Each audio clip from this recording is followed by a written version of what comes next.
नमस्कार, MP news cast में आपका स्वागत है। मैं हूं आपके साथ दीप्ति भटनागर। आइए शुरुआत करते हैं दिन भर की कुछ खास खबरों के साथ। छिंदवाड़ा पहुंचे मप्र के पूर्व मुख्यमंत्री कमलनाथ ने मीडिया से चर्चा में प्रदेश की भाजपा सरकार को आड़े हाथों लिया। उन्होंने खुले शब्दों में कहा, संसद चलाना और विधानसभा चलाना सरकार की जिम्मेदारी होती है। विपक्ष से बात करके तालमेल बनाकर बीच का रास्ता ढूंढकर इस बार विधानसभा शुरू से ही 4 दिन की ही बुलाई, उससे उनकी नियत समझ सकते हैं। एक दिन जाना था श्रद्धांजलि में, न नियत साफ थी, केवल 3 दिन ही दिया गया। इन 3 दिनों में बाढ़ पीड़ितों की बात, महंगाई का मुद्दा, यूरिया का मुद्दा, कोविड का मुद्दा, बेरोजगारी का मुद्दा किसी बात न हो, यह प्रयास सरकार ने किया। सरकार नहीं चाहती थी कि उनकी किसी बात का खुलासा हो। 3 दिन में ही वे अंतरिम बजट पास करने से लेकर अन्य मुद्दों पर भी चर्चा करना चाह रहे थे। कुल मिलाकर सरकार जनता को गुमराह करने का प्रयास कर रही है। एक दिन तो श्रद्धांजलि के लिए स्थगित हुई, दूसरे दिन 2.5 घंटे चली। मैंने सवाल किया कि आदिवासी दिवस के अवकाश को क्यों बंद किया, कोई जवाब नहीं मिला। आदिवासी तो सम्मान का भूखा है। मेरी सरकार ने आदिवासी ब्लॉक को राशि जारी की थी कि वे इस त्योहार को अच्छी तरह मनाएं। किसी भी ध्यानाकर्षण पर भी स्वीकार नहीं हुए। तो क्या हम सजावट के लिए बैठे हैं और विधानसभा समाप्त हो गई। ओबीसी रिजर्वेशन का मुद्दा उठाया, उस पर भी बात करने को तैयार नहीं हुए। किसान परेशान है, बाढ़ से हजारों लोगों संकट में है, कोरोना पर चर्चा करने को तैयार नहीं है। तो ऐसी सरकार जिसकी आंख बंद है, कान बंद है, इससे उनकी कथनी और करनी साफ होती है। शिवराज सिंह चौहान और कैलाश विजयवर्गीय के बीच भुट्टा पार्टी की गई थी। इसके सवाल पर पूर्व मुख्यमंत्री कमलनाथ ने कहा, अगर भुट्टा से एकजुट हो सकते हैं तो फिर लड्डू पार्टी करना शायद इससे और नजदीक हो जाए। संवाददाता शुभम सहारे, छिंदवाड़ा। सभा में संसद चलाना और विधानसभा चलाना सरकार की जिम्मेदारी होती है। विपक्ष से बात करके, तालमेल बना के, बीच का रास्ता ढूंढ के। इस दफे विधानसभा शुरू से ही उन्होंने 4 दिन की ही बुलाई, उससे उनकी नियत समझ सकते हैं। एक दिन जाना था श्रद्धांजलि में, नियत साफ थी, इसका मतलब केवल 3 दिन।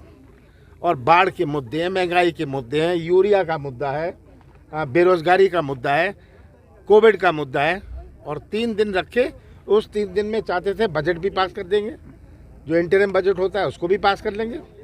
नियत स्पष्ट थी कि वे नहीं चाहते थे कि उनकी किसी बात का खुलासा हो। ये दबाने की और छिपाने की राजनीति जो ये करना चाह रहे हैं, जिससे सोचते हैं कि जनता गुमराह हो जाएगी, ये सामने दिखा इस विधानसभा में। एक दिन तो श्रद्धांजलि के लिए स्थगित हुई, दूसरे दिन 3 घंटे चली, 3 घंटे भी नहीं, 2.5 घंटे चली।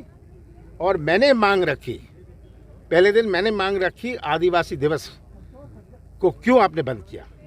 आदिवासियों का सम्मान, आदिवासी तो सम्मान का भूखा है। आदिवासी दिवस के लिए हमारी सरकार ने छुट्टी डिक्लेयर करी थी। ये अंतर्राष्ट्रीय आदिवासी दिवस है, हमने छुट्टी डिक्लेयर करी थी। हर ब्लॉक को पैसा दिया था कि वे ये त्यौहार अच्छी तरह मनाएं। दूसरे दिन मैंने कहा कि हमने स्थगन प्रस्ताव मूव करें, आप उसमें से एक स्वीकार कर लीजिए। वो कह सकते थे कि स्थगन के रूप में नहीं, किसी और रूप में ले आइए, कोई चीज़ स्वीकार नहीं।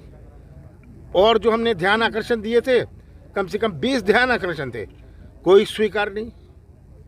तो करें क्या, हम क्या सजावट के लिए बैठे।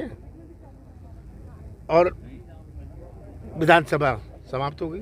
ओबीसी रिजर्वेशन को लेके भी हमने ओबीसी रिजर्वेशन की बात मैंने उठाई कि इस पर चर्चा कर लें, इस पर भी चर्चा करने को तैयार नहीं। बेरोजगारी पर चर्चा करने को तैयार नहीं। किसान पीड़ित हैं, किसानों का दुख दर्द पर चर्चा करने को तैयार नहीं। कोविड पर चर्चा करने के तैयार नहीं। आज जो बाढ़ आए ग्वालियर चंबल साइड में, उस पर चर्चा करने को तैयार नहीं। तो ऐसी सरकार जिसकी आंख बंद है, कान बंद है, उनकी नियत इससे स्पष्ट होती है। सर, ये भुट्टा पार्टी करके कल उन्होंने एक एकजुट होने का संदेश दिया है, अगर भुट्टा से ये एकजुट हो सकते थे तो इनको लड्डू पार्टी अब देनी चाहिए, शायद उससे और नज़दीक हो जाए।